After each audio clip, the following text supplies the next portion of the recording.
Good evening, and welcome to the 1927 Club with myself and Mr. Rhys David Evans on a Boxing Day special. We won't keep you too long so you can get back to your Christmas festivities, but obviously we're here to review the game this afternoon. Cardiff 1, Exeter 0. How are we feeling, bud? Have you warmed up? Still frozen. Yeah, 3 points outside that. Bitterly cold in Cardiff this afternoon, but in fairness, it was, to be fair. All morning as well. We were there early today, and it was freezing. I did not get warmer at all as the day went on either. But a good result in the end. But obviously we'll dig deep, and we'll go through it in a bit more detail in a second. But yeah, can't argue with their 3 points. But nice way to nice late Christmas present, shall we say?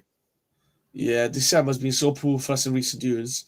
I think I see the stat for today: 2 Boxing Day wins in 25 years before today. So it's a massive one. And again, puts pressure on teams around us. 2012. Says it all, doesn't it? I mean, December's been a brutal month for us in recent years. So it's nice to see us actually, it's a game every 3 or 4 days in this month. And to be fair, the players, it's been sort of same lineup in it. So to see the players come through another tough challenge now, injury-free as well, massive for us.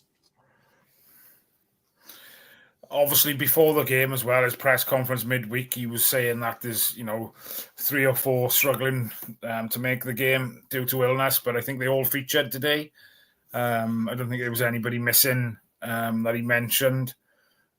Do you think any of that was mind games, or BBM seems cool, calm, and collected? I don't think he got. Do you think he got that in his locker playing mind games, or?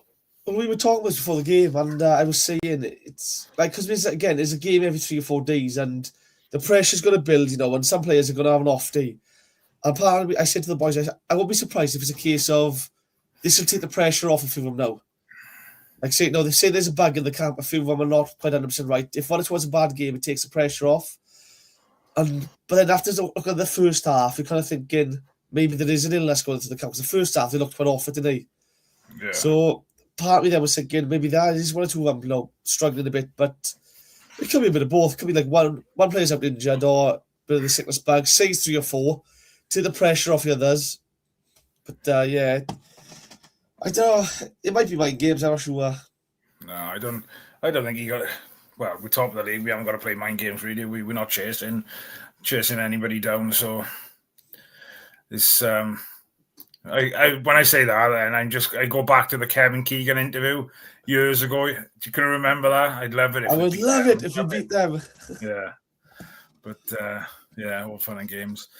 So we'll start off at the back. Obviously, no Nathan Trott. Still missing from the side due to his knock against Chelsea. So obviously Matthew Turner in goal, no keeper on the bench either. How much do you think? Obviously we didn't have to use it today, but do you think Perry NG's backup? He's working on bits in training. Do you think? Or I hate that. I absolutely hate the lot of keep on the bench. So I seen Tanner's on the bench today, right? And nothing is Tanner, but we see this last year. He's out for a long period of time. He gets brought back too soon. And he was nowhere near the fitness levels at the stand at the time. I just think he's just come back of injury now. Don't involve in the matches squad. Get a keeper on it. Have him play a couple of under 23 games just to get his fitness back. I just think he's not going to feature unless you're 4 or 5 minutes up with 10 minutes to go. Then he might feature. Otherwise, he's not really going to come on. I don't think. So I just don't understand why he was on the bench for that. But it's good to see he is back involved though, because I think we have missed him in certain games.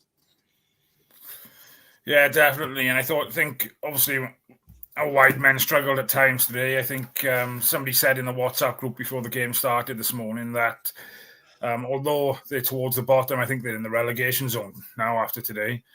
But they had the best or third best defensive record in the league. And am I right in saying that? Probably. Exeter. I thought they made it very difficult for our wide men today. I think we messaged during the game as well, I think.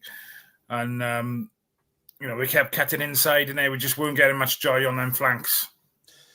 I thought we struggled a bit until we scored the first goal. I think the first half we were poor with me. I thought the first half we looked quite off it. The amount of times we took the ball wide and we sort of go for the cross, cut back, pass the ball back to the full back to the centre half, That's a chance wasted. The second half, I thought we come at the traps flying a bit. And once we got that goal, I think there was gaps forming in the defence. And we exploited that quite well. I just don't think we made the most of it, that's all. But after scoring the first goal, we should have gone on and scored 2 or 3 more. And I think I agree. That's something we can work on because, again, we need to learn to kill teams off. Yeah, no, you're right, but you're right. It's still, when it's still 1-0, you only need a freak pass, don't you? Or, a corner, something can happen from a corner, and it's kind of game over type of thing. But, hey, we'll take it. Back four then, I think was unchanged. No, it wasn't unchanged, was it? Chambers come back in today with NG and Dylan Lawler, and obviously Joel Bagan on the left. Happy with that back four's performance today? Got to be happy with a clean sheet, don't you? I mean, Chambers looks like a totally different player to what he was last year. He looks a bit more commanding. I think he's timing himself better, challenging for balls as well. He does struggle now and again with the ball in the air. But again, and Dylan Lawler, man, what a player. Like, a ball player in centre half who can carry the ball out as well. It's frustrating though, because the amount of times he had to bring the ball forward into midfield because the lack of movement ahead of him was frustrating. But, I mean, that pass for Robertson, from a centre half, mind. No wonder there's reports that Vincent Company's looking at him. If he's doing this for us, like, do you mean, come on, what the player. I think him and Will Fish have been working on that diagonal ball or the long balls over the top. I think they both got it in their locker, haven't they? And it's something perhaps that we haven't done much of, really, because, it's probably not in our game plan to do that. I was listening to Alex Robertson's press conference after the game, and he was saying about, Brian just wants us to keep hold of the ball, breaking teams down. And, when you've got 65, 70% possession, it must be a nightmare for the opposition, just forever chasing our ball, Yes and no, because I think it's great to have a lot of possession and we work the ball well into the final third. It's the final third we seem to be drilled into us not to give the ball away. Don't cross it, look for the pass. And sometimes the cross is on, you have to put the ball in the box. And I think that's what fans find frustrating, but you can't complain when you want to win games. It's just sometimes you're thinking, so like, for the game, say now, start again, they're doing warm-ups. You've got the full-backs and the wingers doing crossing drills. I mean, and our forward players are taking practice shots out of the area. One, we don't shoot shots of the area, very rarely. And two, we very rarely cross the ball in the box. So it is frustrating sometimes. But again, if you win the games, why would you more? Why would you complain? That's it, yeah. I think it was a frustrating watch your first half. Like you said, I don't think we put the ball in the box hardly at all. And I think then second half we done it, but the crosses were so deep. I think a couple of them went out for goal kicks type of thing. And just they weren't on the money today for whatever reason. But hey, it is what it is. Like I said, we've won 1-0. I wanted to mention Matt Turner as well. Obviously, he hasn't played much this season. Started the first game against Peterborough. But come in today, again, with Trott being out. Clean sheet for him. It doesn't look as comfortable with the ball at his feet as Mr. Trott, does he? No. Again, it doesn't matter who your number 2 is. When you've got to play like Trott performing the way he performs, you get nervous whenever that player's not playing. Do you know what I mean? It doesn't matter who's your backup. You do automatically get nervous because Trott has shown himself to be, let's be honest, by far the best keeper in this league. And I think we all feel we do give chances away, a lot of chances to opposition teams. We do. And Trott has kept us in games so often this season. So it is a bit, you do worry a bit, but I thought, he was right. He was, He's not, like I said, it's not as good. His distribution isn't as good. But for me, a keeper's job is to keep the ball at the net. If he can do that, I don't care about distribution. If he can do the main thing. But to be fair, he did it. Yeah, and I was chuffed for him that they managed to keep a clean sheet today. Fair play.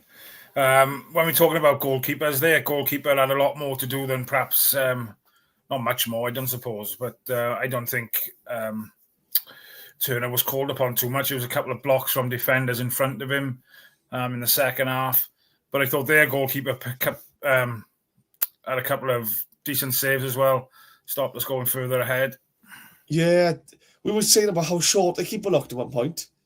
because he did look like quite a small guy. Like, and the free kick, I think, the first half, top corner, he saves that. Fair play to him. Second half as well, hit the post. I think was it at the bar or just went over. Mad scramble. Like he kept him in it. To be fair. Yeah. Obviously, goal scorer, Mr. Alex Robertson, outstanding today. I thought the midfield worked quite well together. To be fair, and we start to seeing him come back to his best. I think obviously been out for a long time, struggled to get back into the team for whatever reason. If you listen to his press conference after the game, it's quite interesting, really, as to why he was out. He didn't really go into too much detail, but I think he had to earn his right to be back in the squad, and fair enough.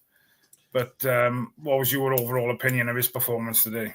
Outstanding. I think he's my preferred choice in the number 8 role ahead of Turnbull. I think it's Turnbull, but I think Robertson looks forward. He looks to pass the ball through the lines a lot more. He's always looking ahead. He's comfortable on the ball as well. He's calm with it. I just think he makes his late runs like he did today now and got in behind the defender. What a finish, by the way, as well. To take that down and finish it as well. Outstanding.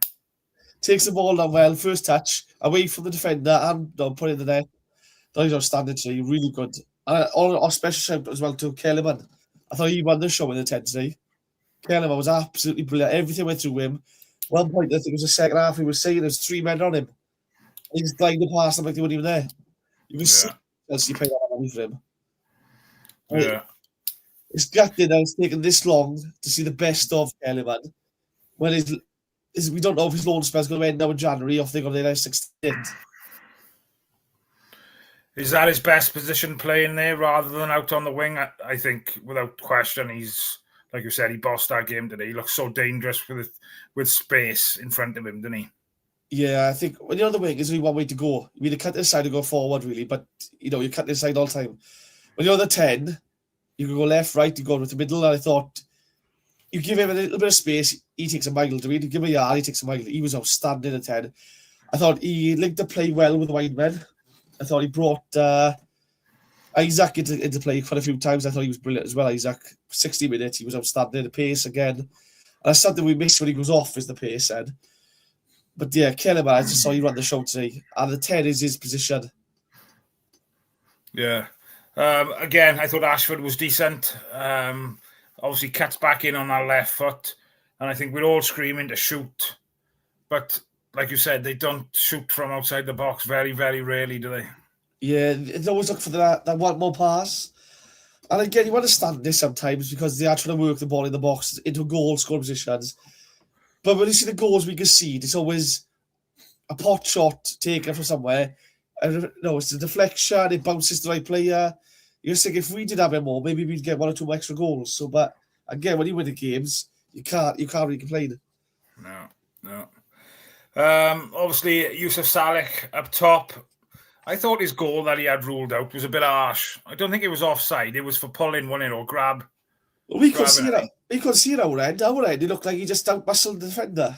Yeah, I thought it was very soft, considering the amount of free kicks, or the lack of free kicks we have against him for being pulled from pillar to post. I thought it was a soft one, really, to be honest. But again, I haven't seen the replay of it. It was only from what I could see sat in the stadium this afternoon. But it'd be interesting to have a look at the replay, actually, because I thought he'd done well to get into that position and obviously toe poke the kind of past the keeper, then just to have it ruled out. But yeah, disappointing. But there we go. Right, let's jump into the chat and see who's with us.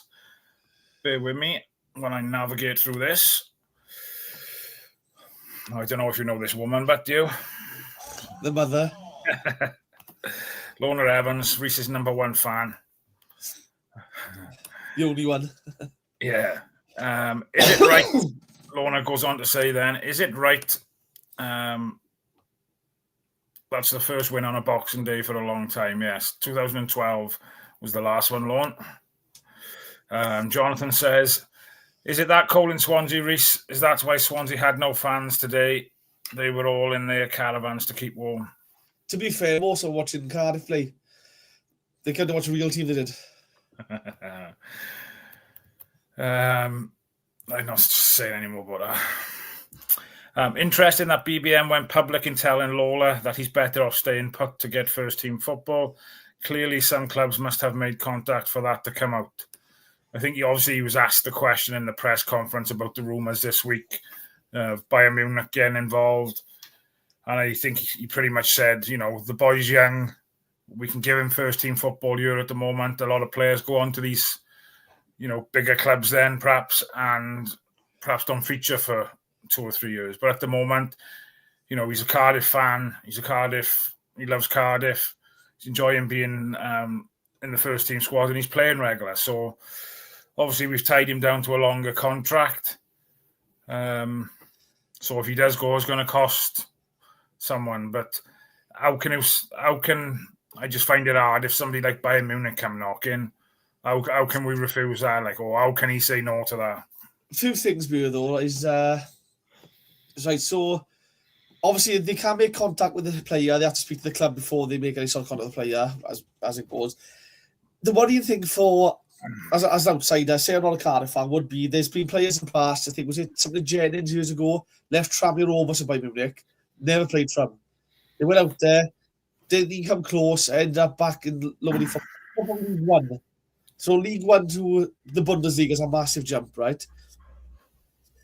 Me personally, if as a Cardiff fan, for the bet now, I wouldn't want him to go to something like Bayern Munich, because if you go to the very top, say from Cardiff, there's pointless putting a sell-on clause on.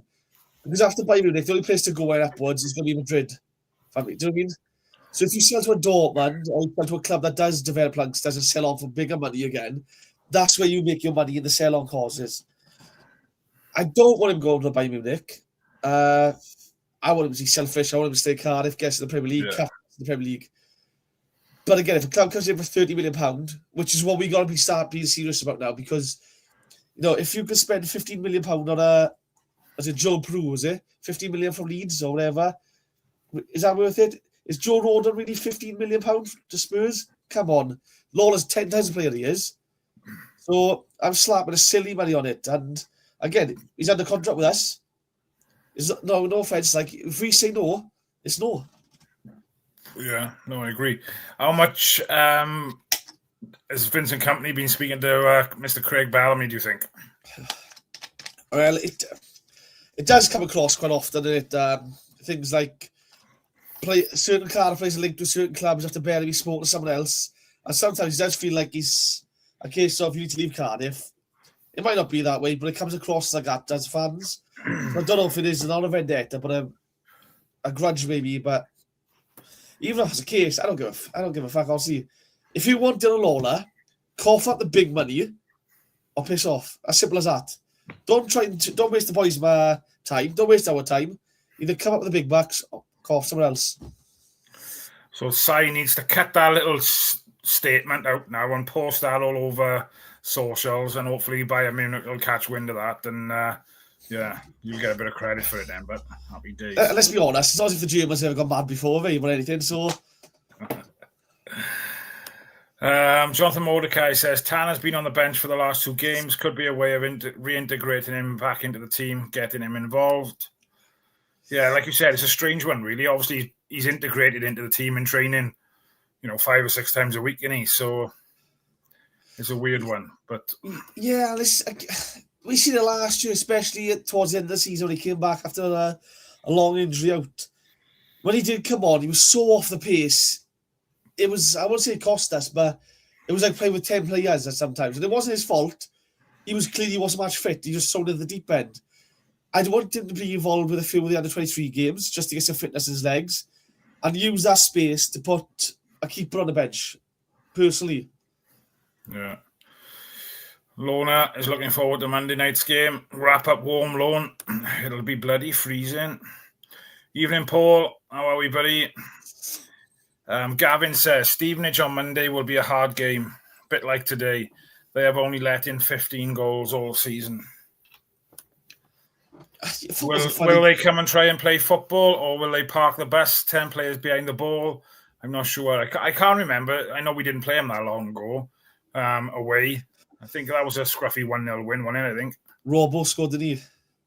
Yes. So, it'll be interesting to see, their tactics coming to Cardiff City Stadium on Monday. Are they going to come and try and play, or are they going to, kind of sit back and invite us, to attack them type of thing? So it'll be interesting to see. Yeah, I think they try to play the counter. They'll play a back five with wing backs, I think. They'll play the counter. We got a wider pitch, so we'll try and be more expansive. They'll try and drop in deep for the extra man there. I think we got a chance. We literally got to put the ball in the box and hope, try to get into things.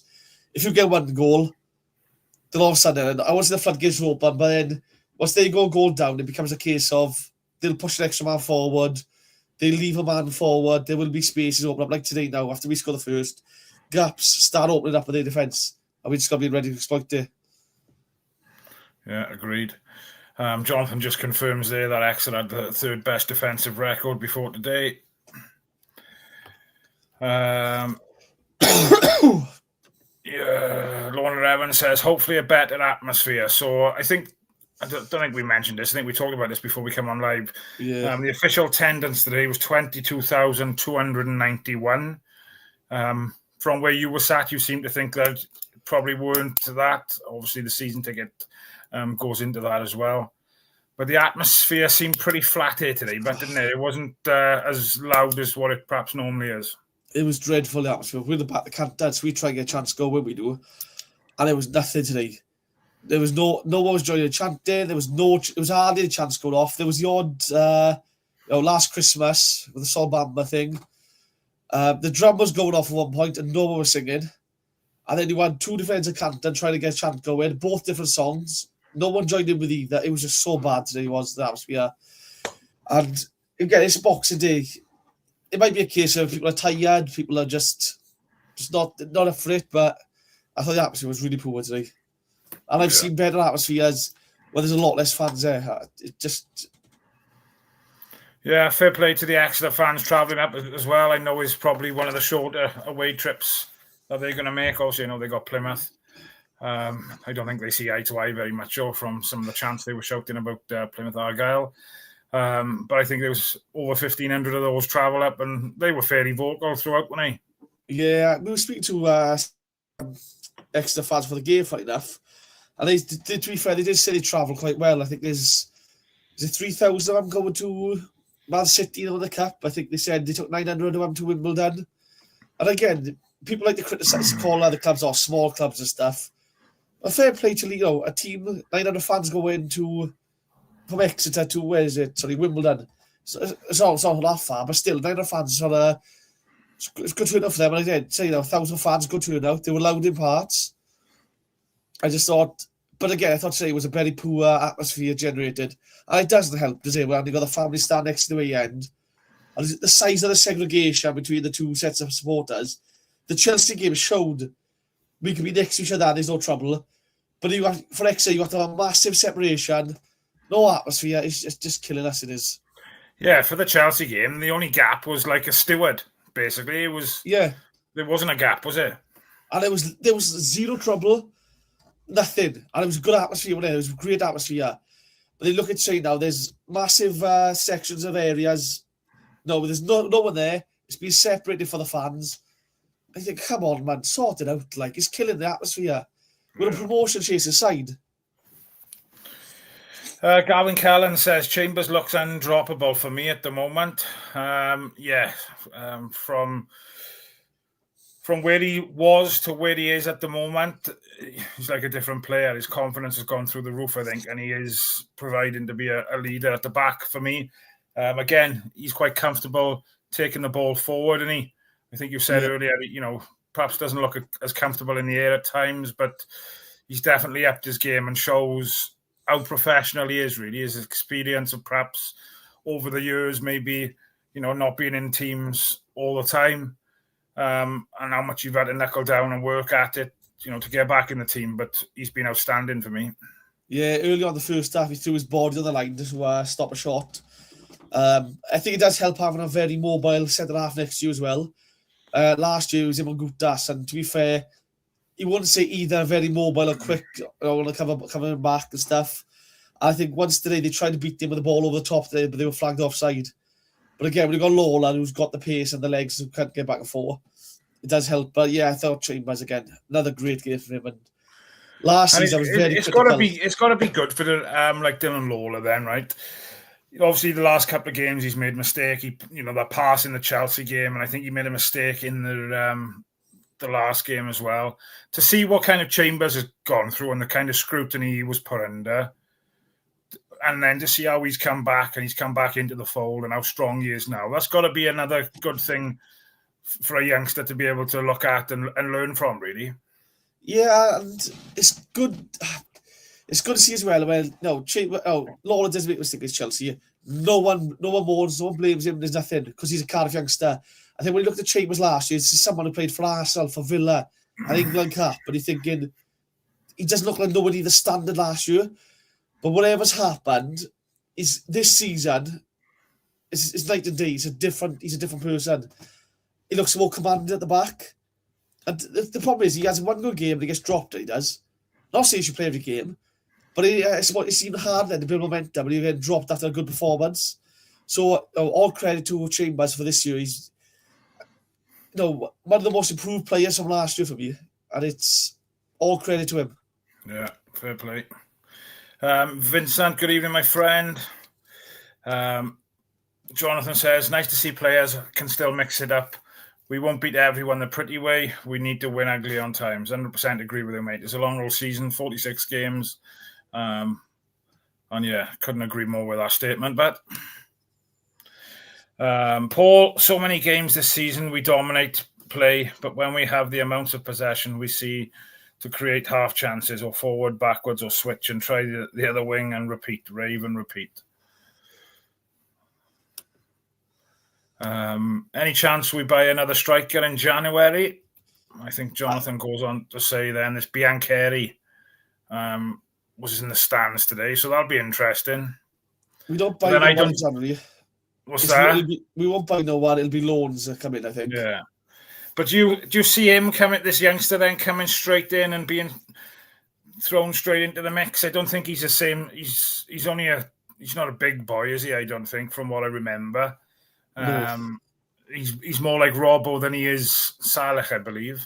Well, again, I could see why we want to get him because when a target man isn't working, you do want a natural number 9, the poacher, off the shoulder of the last defender, run on the end of things. And you've got the players who can unlock defences, to feed balls into something like that. Don't worry, but I know people have said he can play wide left, he can play wide right.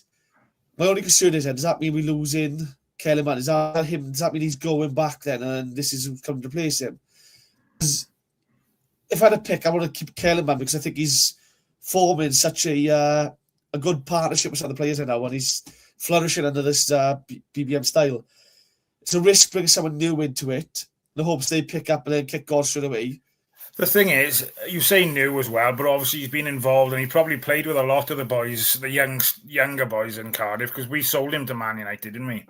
Yes, but he wouldn't have played in the style of football BBM likes. Yeah, so that might be new to him, and it might be a case of then learning how BBM wants him to play, and then because he's not playing much first team men's football, it might take him 5 or 6 games to get match sharpness and stuff. But again, it's nice to have another option off the bench as a striker if you can keep Kellerman as well.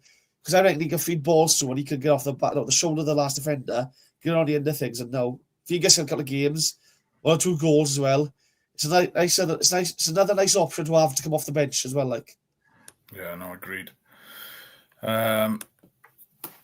Jonathan says, "Don't worry, Reece, your favourite player, Horvath, is back in January. Going to pick him up, but you know, football friend. Can't wait. Who needs it in short?" Gav says, was that Bagan's 5th yellow card today and rules him out of Monday's game at home? It was his 5th yellow card, mate. But all the things have changed now, so he'll get a ban now if he gets to 10 yellow cards. But I wouldn't bet against that with young Joel either. He likes a yellow card, doesn't he? It was ridiculous. It was a throw in to take a throw in. I think it was. And the ref flew up, told him he was time wasted. Like, come on, ref. I mean, some of the fouls today are Saleh and stuff, and the ref doesn't blow up. I am getting sick to death of some of the referees starting League One. And when you're top of the league and you're winning most weeks, it seems strange to more about the ref after the games. Like, but still, they're so poor. Yeah. Sales, good evening. She says, hi, hope you had a good Christmas. 3 points today. That's what matters. We will be top for the new year. Let's finish the year with a win. Yeah, 100% agree. Jonathan just confirms that comment regarding the yellow card. Paul says, Bagan man of the match, but Robertson was a close one too. Thought they both had good games. Who would you have given the man of the match award to, Brad, if you had the opportunity? Kellerman. I thought everything went through him today. He took us forward. I thought he was outstanding. I got to say, he was brilliant today. But then again, you look at Lawler's performance and the assist. Robertson then has a performance and a goal. But yeah, for me, it was Kellerman. But I can see why others are picking the likes of Robertson or Bagan or Lawler and stuff. I can understand why. Gavin says, Ruben who? Obviously, Ruben's out till end of February, March time. I think it's just a credit to the guys we've got in the squad and BBM and the way he's got on playing that, we haven't really missed Ruben being out there, really.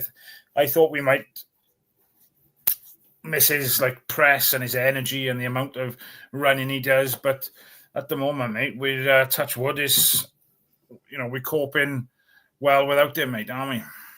Yeah, it's good. It's a good problem to have when he comes back. He's going to have competition. Because I'm not saying, again, we say this all the time, but it's not saying that he didn't have the competition before, so he didn't have to increase his game and everything. But now when you got someone like Kellerman who's doing it week in, week out for us at a 10, maybe, it means he's got up his game in training and he's got to push himself even more. And that'll benefit us then, having players competing with each other all the time, betting themselves to play there. Yeah. Sue says, I'm pretty sure we have 15 different goal scorers this season, not even halfway through the season. I'm not sure the exact figure, but I know it's pretty close to something like that. Sue, you're right. It's a change button, eh? From it's previous nice to see season. so many goals.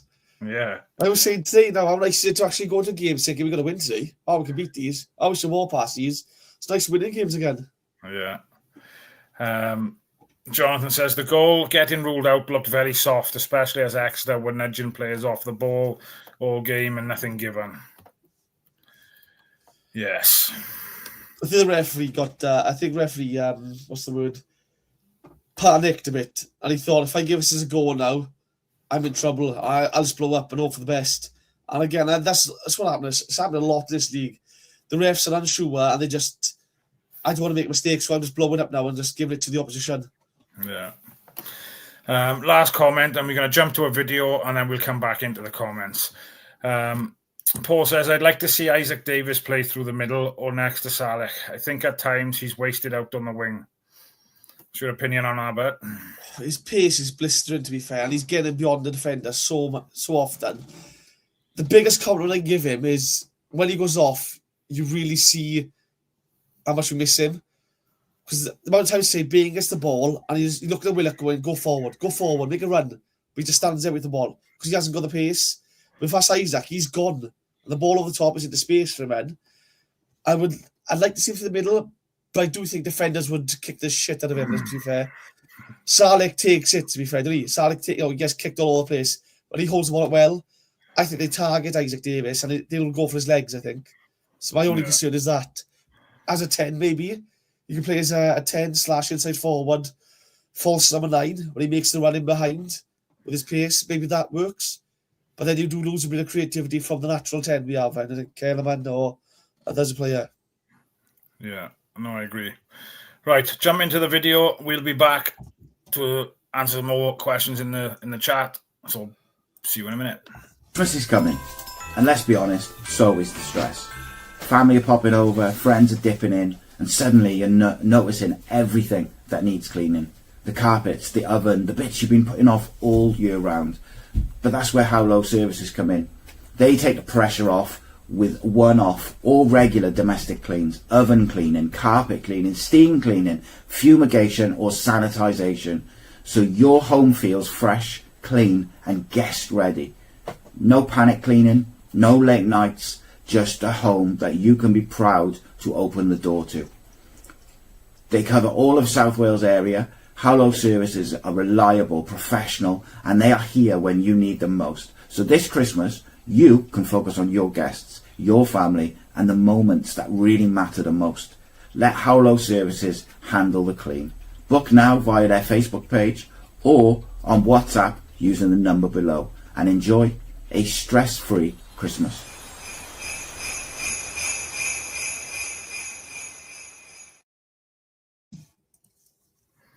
Yeah, thanks to Howlow Services there for sponsoring the show. Much appreciated. When we're talking about, obviously, Bossman just done that video there. There's a great video that's been put out on socials over the Christmas period on Dave Jones. It's a good insight on his time at Cardiff.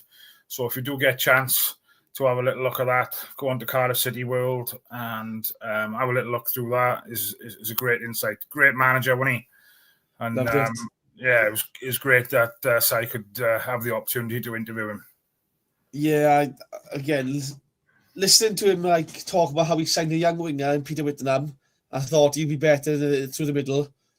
And listening to things like that, I mean, how a manager looks at a player and goes, he's good there, but he could be better here. I thought it was a great interview, to be honest. I love Dave Jones' time. I mean, it's my favourite time supporting Cardiff back then. We had no money at the club. We signed players like 275,000, Roger Johnson from Wickham, who League Two. You're thinking, who have we signed? And he becomes a character and a massive player for us. You know, Ricky Shimaka on a free, Darren Purse. The Chopra, £500,000 after a loan spell. Jay Bothroyd, players no one wanted everywhere else. And they come here and it just worked. And Dave Jones' time was the best for me. I know people always say, we didn't get promoted under him, right? I've seen this in the Premier League. I can't stand it. It's boring. It's the chase I love. And to be fair, Dave Jones gave me that chase every single season. And there's nothing beats it.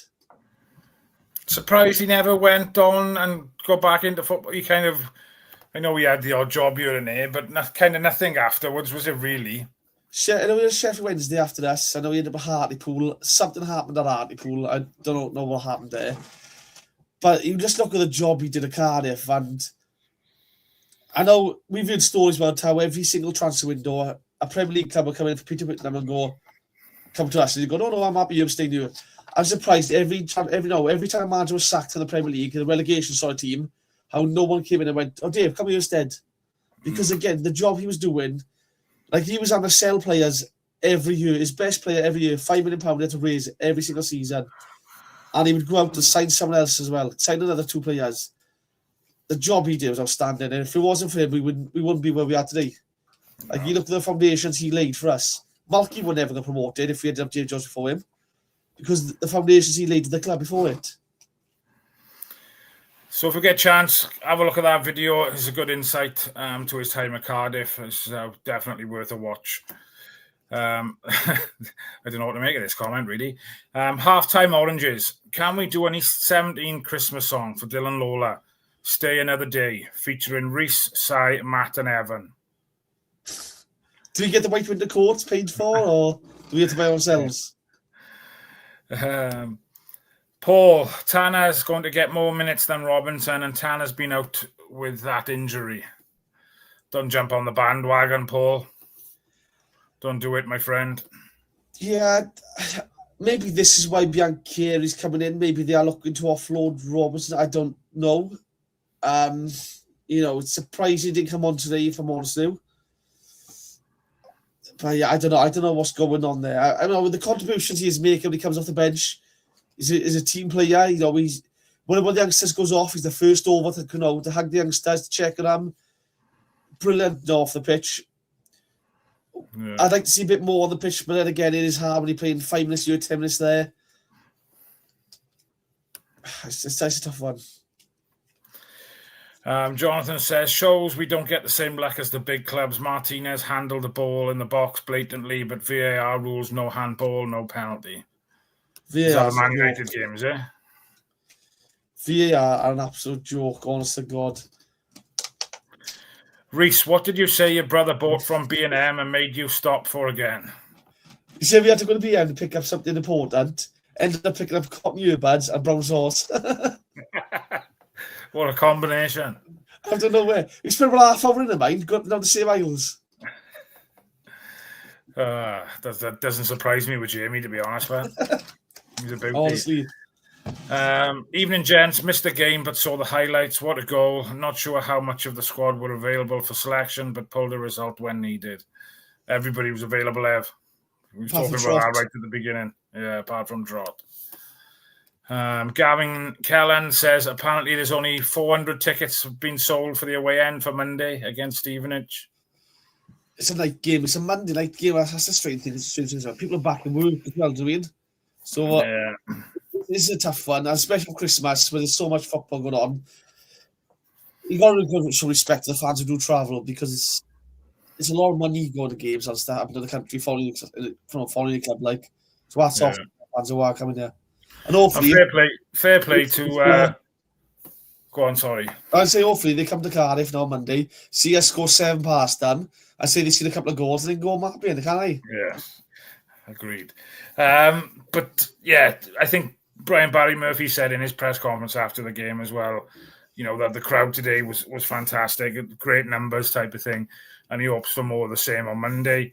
But he kind of knows, or he says as well, that obviously it's a difficult time of year, and he appreciates it's expensive and this, that, and the other. So I just think if we can get similar numbers in Monday night under the lights, it'll be a good effort. Fair play. Do you ever disappoint you when you see the lack of anything from the club to fans as a thank you? Like you do see like all these clubs going, no, we've got away today, so as a thank you from the club, there's a free drink or pint and a burger or something. With the cold weather now, put a scarf and our seat ready for us, like.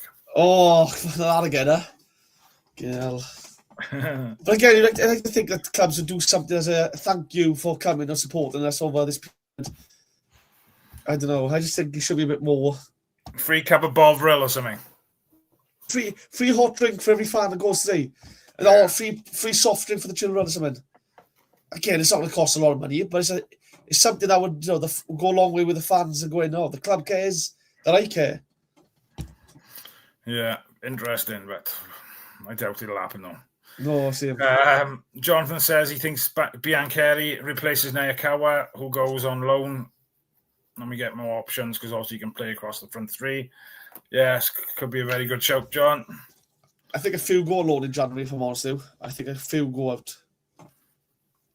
Yeah, this has been interesting. Jonathan says about Keona Tete. Rotherham are trying to send a Tete back as well. So Lorna will be happy as Reese when Hovarth is back. Again, we make jokes because I wasn't a fan of Hovarth, right? And it's nothing personal. I just don't think it worked out for us. And unfortunately, it's not worked out to Sheffield Wednesday either. I've seen some of the comments that your fans are making. I don't blame him. I think it's a tough situation we put into. A team fighting relegation, a defence sounds leaky. And he's no offence, he's nowhere near the standard we wanted, and it's not his fault. Thank him for all his contributions and the things he did well as the club. It's time to move on, though. It is time to move on. And we just...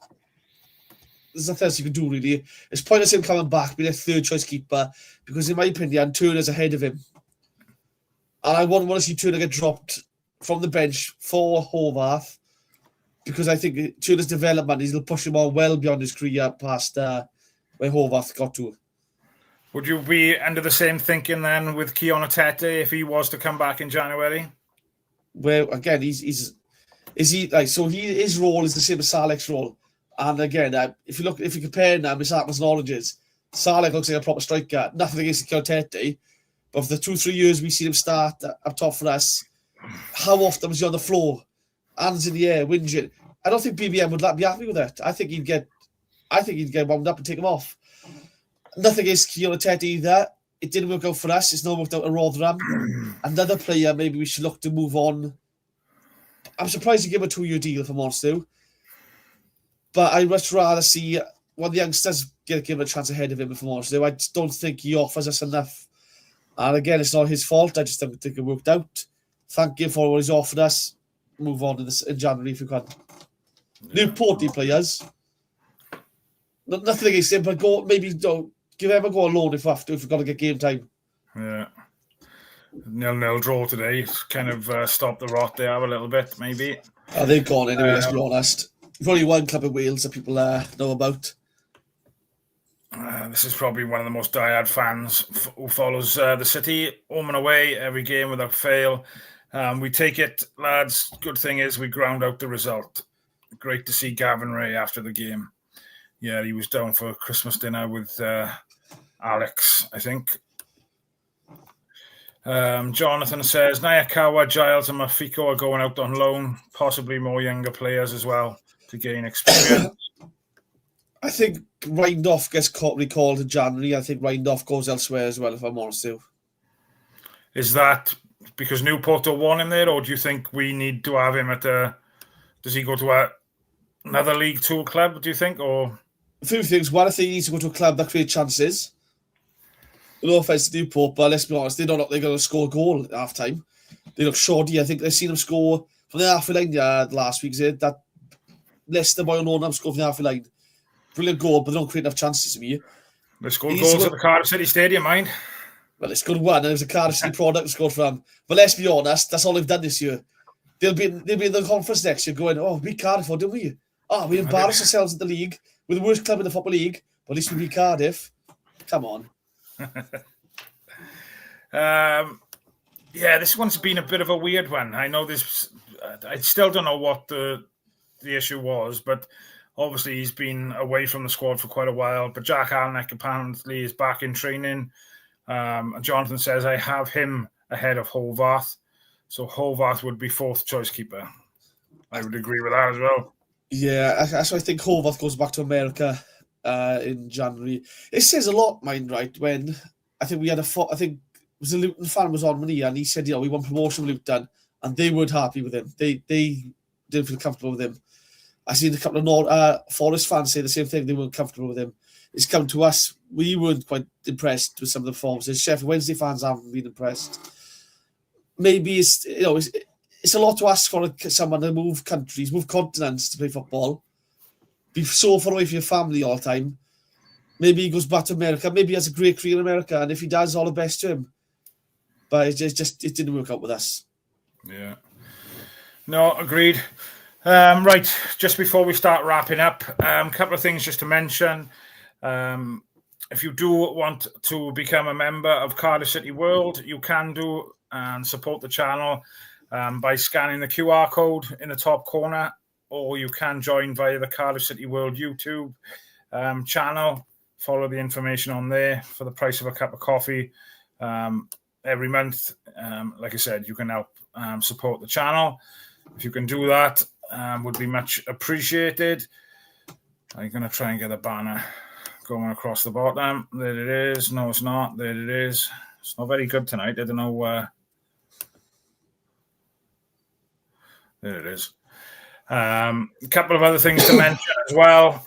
Sai will be releasing a video tomorrow. 5 things we've learned from beating Exeter today. And also then tomorrow night live, Mr. Rob Boyle is with a Stevenage fan called Luca. So obviously, you on with him tomorrow night as well? I thought you were on with him. I don't know. We'll have to wait and see then. We'll see what happens. But yes, so that's planned tomorrow night. Rob and Luca are going to look at the game on Monday evening. Yeah, again, it's going to be a tough one Monday, but I know like today's out of the way. 1-0 keeps that. Was it 5 or 6 home wins on the bounce now? 5, I think it was, wasn't it? Probably, yeah, I think it's about 5. 5 again, games. No easy games in this. No easy games in football in general. Let's be honest. I mean, if there was, Chelsea would have had to bring on £200 million to beat us, would they? So there's no easy games in football. It's a credit to the players. How unfit we were last season to seeing like Joe Bagan playing it was the 31st game I think we played. Said earlier. I mean, he's played I think nearly every single game, and he does not look tired. He must be shattered, but he doesn't show it. I follow quite a few of them. Like Salek playing most games, he gets kicked all over the place. Doesn't moan, doesn't whinge, doesn't go down looking for free kicks too easy. He must be black and blue on his legs. And to be fair, he's still going. So complete respect for the players for doing this now. 31 games in this only December. I mean, I think we've got the rest of the season to go as well now. Another 20 league games to go. Yeah, it's It's incredible, really. You think, we're not at the end of December yet, and we've already played 31 games, which is a bit bonkers, really. But I suppose the joys of being in the lower leagues, mate. Hopefully we can get promoted. That's the plan. And, we'll have the Virtue Cup then. Obviously, Exactly. We'll hope for runs in the other ones, maybe. But, I think Cup, Ben. Yeah, I think the end goal is obviously to get promoted back to the Championship, and if we can deliver that, but then I think everybody would be happy, whether that means we play 50 games, 55 games, whatever it's going to be, and so be it. But yeah, just echo what you said, especially Joel Bagan. Like you said, he's played the majority of games. I think he might have missed 1 or 2 here and there, but he's put in a hell of a shift, and I can't praise him any more than I have probably in most shows, really, because I think he goes under the radar, and he's probably not underrated, because I think a lot of people we talk to and, people say things in the comments and things, he is, very well thought of, but I just think he's not a fancy player, is he? But he does everything well. Underappreciated, I think, yeah. I think I've seen so many pictures now at Christmas of children having their shirts and Bagan on the back. I think that says it all. Like, if you run 90 minutes non-stop, right, if you put your body through a brick wall for the club, the fans will take to you, the fans will love you. And he's done it every single game. He runs through a brick wall non-stop, and he's going forward, and he's busting the gut to get back then, and he's busting the gut to get forward again. And things like that sometimes don't get noticed or appreciated, but this is why the fans love him, I think, because of what he does on the pitch and the effort, and it's just... I can see why he's becoming a fan favourite. Yeah, 100%. Josh opened one of his presents yesterday with a Bagan number 3 on the back, so he was happy he had that on today.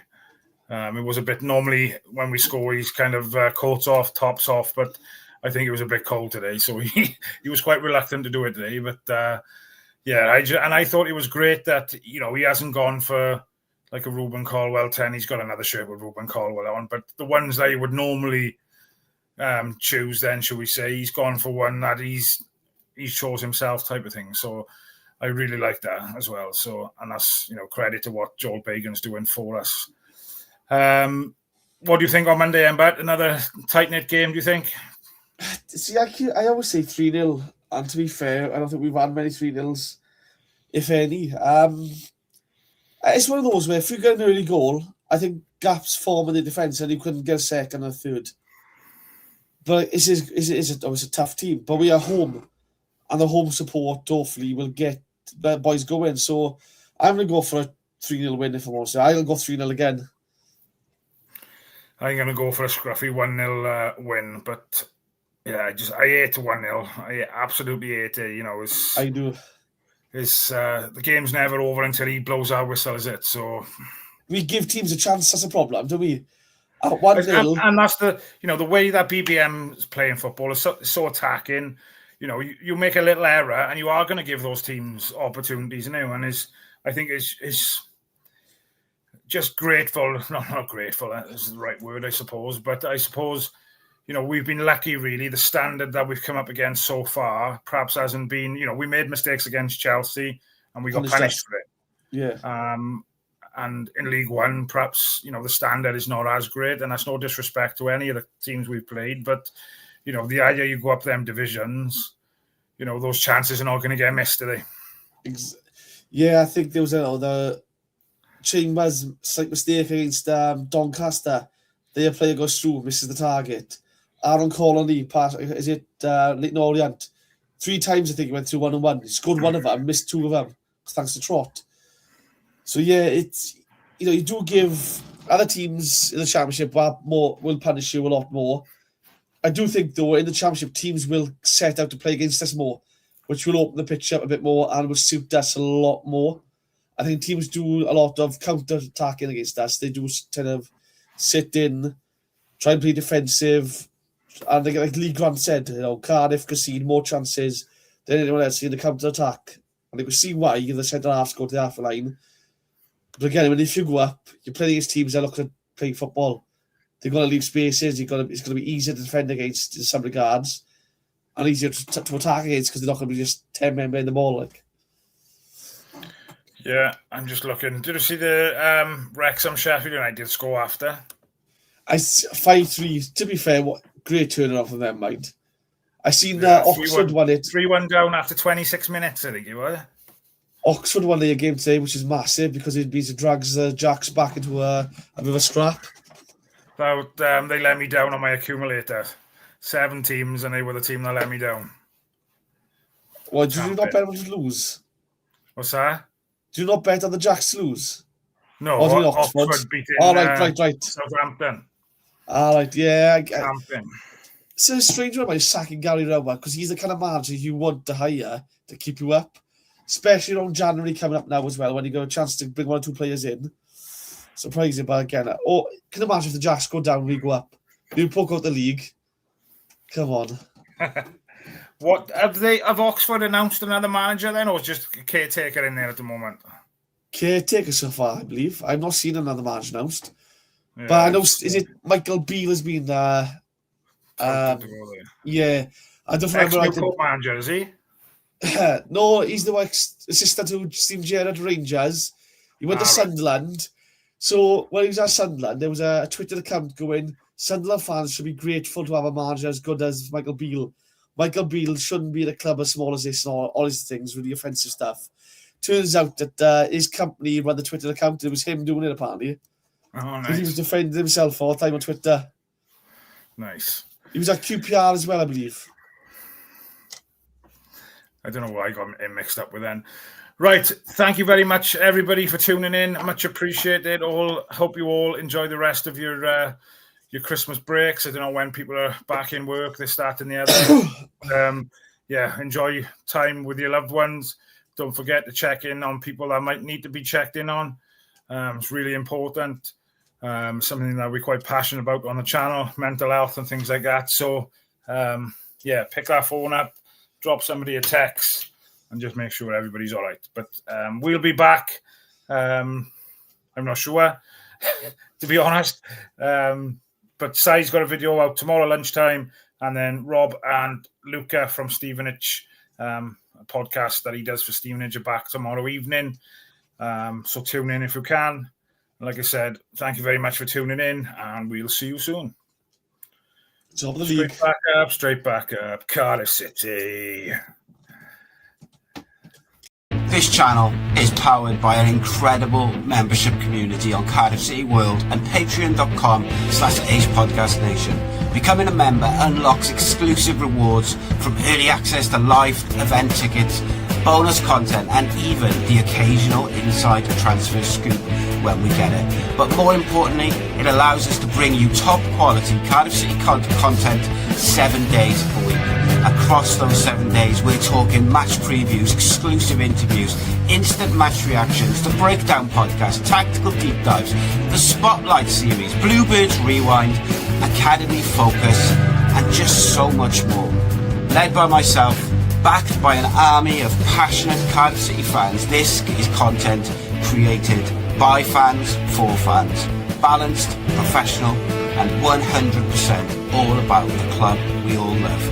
If you enjoy what we do, then join the community today and support what we are doing as we help to keep Cardiff City World flying high.